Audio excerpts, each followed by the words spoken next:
एक बालक जिसकी आयु मात्र 16 वर्ष थी, जिसके समक्ष स्वयं यमराज भी नतमस्तक हो गए और भगवान शिव ने जिसे प्रदान किया चिरयुवा का वरदान।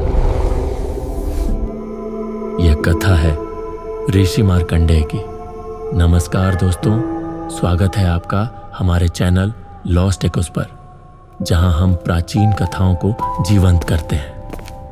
आज हम लेकर आए हैं एक ऐसी अमर कथा जो भक्त की अटूट शक्ति और भक्ति के चमत्कार को दर्शाती है।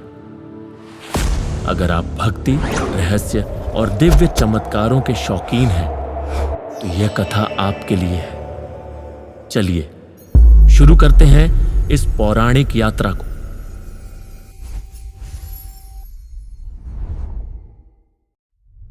बात है त्रेता युग की। उस समय जब सृष्टि अपनी पूर्णता की अवस्था में थी, देव, ऋषि, मुनि और मानव एक साथ धरती पर विचरण करते थे। तभी एक महान ऋषि हुए, ऋषि मृकंड। उनकी अर्धांगिनी थी देवी मानस्विनी, जो अत्यंत सौम्य और धर्मपरायण स्त्री थी।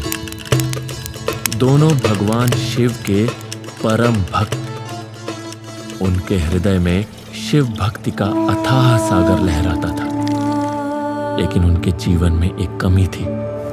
उनके कोई संतान नहीं थे। इस अभाव ने उनके जीवन में एक गहरा शून्य भर दिया था। संतान प्राप्ति की प्रबल इच्छा ने ऋषि मृकंड और देवी मानस्विनी को भगवान शिव की घोर तपस्या करने के लिए प्रेरित किया। उन्होंने हिमालय की कंदराओं में, जहां हर श्वास में शिव का आभास होता था, वर्षों तक कठोर तप किया। उनकी तपस्या इतनी प्रबल थी कि देवता भी उनके समर्पण को देखकर आश्चर्यचकित थे। अंततः उनकी भक्ति से प्रसन्न होकर स्वयं त्रिलोकीनाथ भगवान शिव अपने साक्षात स्वरूप में उनके समक्ष प्रकट हुए। ऋषि मृकंड और मानस्विनी ने साष्टांग प्रणाम कर कहा, महादेव, आपके दर्शन पाकर हमारा जीवन धन्य हो गया। आपकी कृपा से हमारा तप सफल हुआ। मांगो मृकंड और मानस्विनी, तुम्हारी भक्ति ने मुझे प्रसन्न किया है। बताओ, तुम्हें कौन सा वर चाहिए? प्रभु, आप सर्वज्ञ हैं। आपसे क्या छिपा है? हमारी केवल एक इच्छा है, हमें एक तेजस्वी पुत्र की प्राप्ति हो। मृकंड, तुम्हें 2 विकल्प देता हूं। पहला, तुम्हें एक पुत्र की प्राप्ति होगी जो अत्यंत तेजस्वी, बुद्धिमान और शिव भक्ति में लीन होगा, पर उसकी आयु केवल 16 वर्ष होगी। दूसरा, तुम्हें 100 पुत्र प्राप्त होंगे जो दीर्घायु किंतु बुद्धिहीन होंगे। अब तुम्हें निर्णय लेना है कि तुम कौन सा विकल्प स्वीकार करोगे। ऋषि मृकंड और मानस्विनी ने एक दूसरे की ओर देखा। उनके हृदय पहले से ही उत्तर दे चुके थे। प्रभु, हमें केवल एक ही पुत्र चाहिए जो तेजस्वी हो, बुद्धिमान हो और आपकी भक्ति में रमा रहे। हमें उसकी आयु की चिंता नहीं। महादेव मुस्कुराए और आशीर्वाद देते हुए बोले, तथास्तु। कुछ समय बाद मृकंड के घर एक पुत्र का जन्म हुआ। उस बालक का नाम रखा गया मार्कंडेय। मार्कंडेय बचपन से ही अद्भुत थे। उनका तेज ऐसा था मानो सूर्य का प्रकाश उनके मस्तक पर विराजमान हो। उनकी बुद्धि इतनी प्रखर थी कि कम आयु में ही वे वेद शास्त्रों के पारंगत विद्वान बन गए। परंतु उनका हृदय केवल एक ही स्थान पर रमता था, भगवान शिव के चरणों में। समय बीतता गया और मार्कंडेय की आयु धीरे धीरे 16 वर्ष के निकट आने लगी। जैसे जैसे वह दिन पास आया, मृकंड और मानस्विनी के हृदय में चिंता का अंधकार गहराने लगा। वे जानते थे कि उनके पुत्र की की आयु अब समाप्त होने वाली है। मार्कंडेय के 16वें जन्म दिवस से एक दिन पूर्व उनके माता पिता का मन अत्यंत व्यथित था। आंखों में अश्रु थे और चेहरों पर गहरी उदासी छाई थी। देखकर मार्कंडेय ने पूछा, माता, आप इतने दुखी क्यों हैं? कृपया मुझे कारण बताइए। दुखी हृदय से माता मानसविनी ने पूरा वृत्तांत सुनाया, परंतु यह सुनकर भी मार्कंडेय का चेहरा शांत बना रहा। उन्होंने माता को सांत्वना देते हुए कहा, माता, चिंता ना करें। भगवान शिव मेरे रक्षक हैं। उनकी कृपा से सब कुछ संभव है। यह कहकर वह सीधे भगवान शिव के मंदिर की ओर चल पड़े। वहां पहुंचकर शिवलिंग के समक्ष बैठ गए और महामृत्युंजय मंत्र का जाप प्रारंभ किया।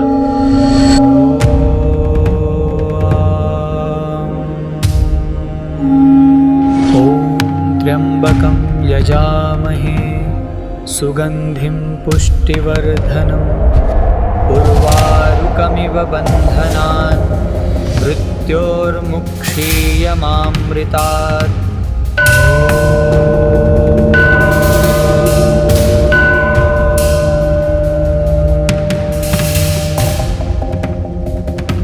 उनका जाप इतना गहन था कि पूरा मंदिर शिवमय हो गया। चारों ओर केवल मंत्रों की गूंज थी और मार्कंडेय पूर्णतः शिव में लीन हो गए। ठीक उसी समय जब मार्कंडेय 16 वर्ष के हुए, यमदूत उनके प्राण हरण करने आए। परंतु शिव भक्ति में लीन मार्कंडेय को देखकर उनकी शक्ति निष्फल हो गई। कई प्रयासों के बाद भी जब वे सफल न हुए तो लज्जित होकर यमराज के पास लौट गए। उन्होंने कहा, महाराज, वो बालक शिव भक्ति में इतना लीन है कि हम उसे छू भी नहीं पाए। अब केवल आप ही इस कार्य को कर सकते हैं। यह सुनकर स्वयं यमराज मार्कंडेय के प्राण लेने आए। हे बालक, तुम्हारी आयु पूर्ण हो चुकी है, अब मेरे साथ चलो। लेकिन मार्कंडेय भक्ति में इतने मग्न थे कि उन्होंने यमराज की वाणी को अनसुना कर दिया। यह देखकर यमराज क्रोधित हो उठे। उन्होंने अपना रौद्र रूप धारण किया। उनका यमपाश चमक रहा था और नेत्रों से अग्नि की ज्वालाएं निकल रही थी। भयभीत होकर मार्कंडेय ने शिवलिंग का आलिंगन कर लिया, मानो शिव ही उनकी अंतिम शरण हो। यमराज ने क्रोध में आकर यमपाश फेंका।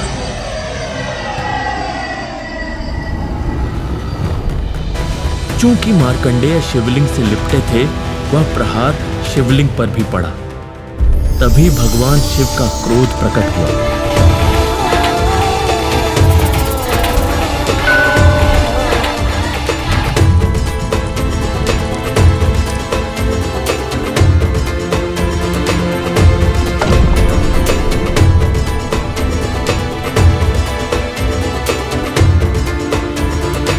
अरे मूर्ख यम, तू मेरे भक्त पर यमपाश से प्रहार करने का दुस्साहस करता है।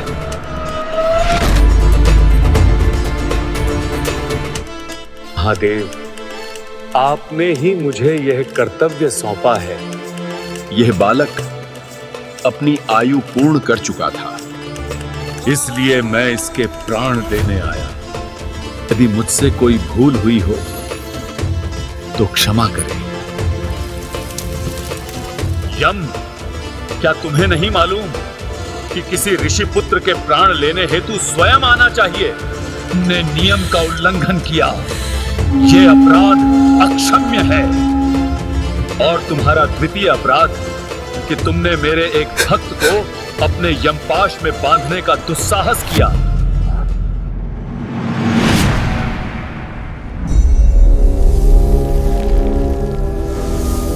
क्षमा प्रभु, क्षमा।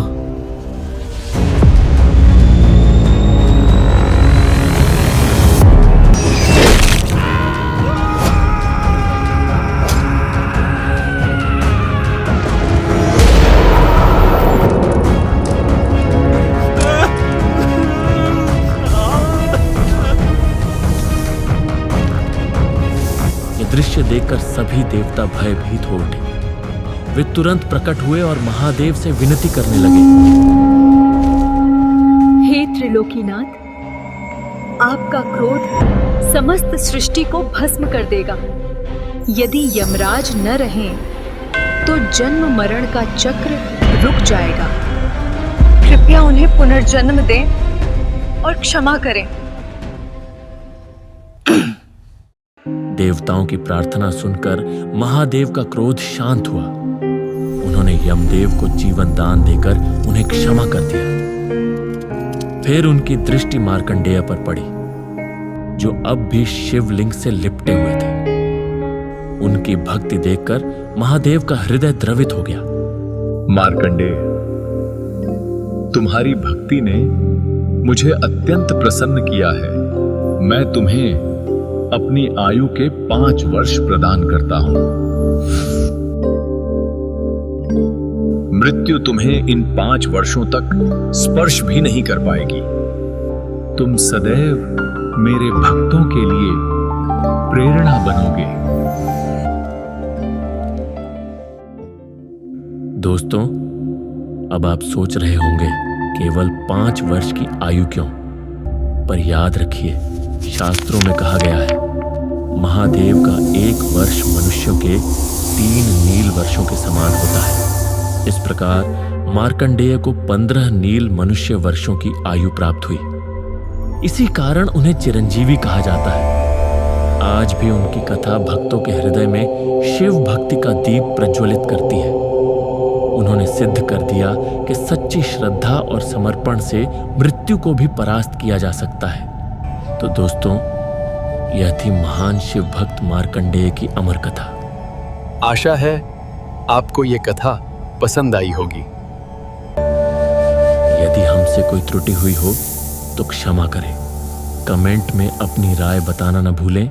वीडियो को लाइक करें और हमारे चैनल लॉस्ट एकोस को सब्सक्राइब जरूर करें।